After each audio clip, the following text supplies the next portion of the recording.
Hello and welcome to Dunslet, a channel for intelligent and curious people like you who are searching for human sexuality and psychology in the age of artificial intelligence.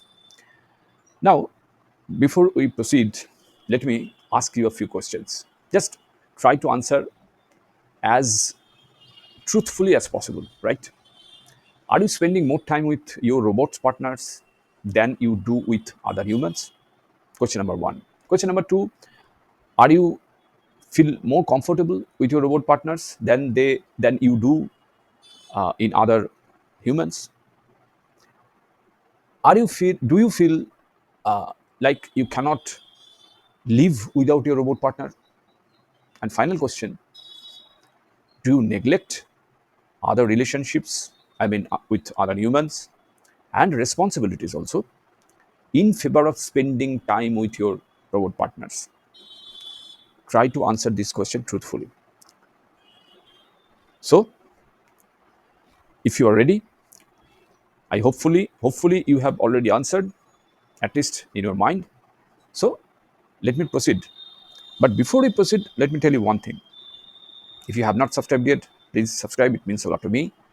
And if you have already subscribed, tons of thanks, because it means also a lot to me. And of course, I hope in the future I will get that support. Finally, although I talk about human sexuality, sex robots, etc., etc., etc., but there is no vulgarity in this channel, and I can assure you that I don't promote any kind of vulgarity through this channel. I always talk about or discuss something that are scientific facts, technology, and altogether technical details of a humanoid robot partner. Now, if the answer is yes to all the questions I just asked, in that case, you are or you have become too reliant on humanoid robots for emotional support and companionship. Now, today's question is whether that is good or bad, right? It's really very alarming, and it's really bad news that you have become too reliant on your humanoid robot partner rather than other fellow humans. Why? Because a relationship with a robot lacks meaningful human relationship.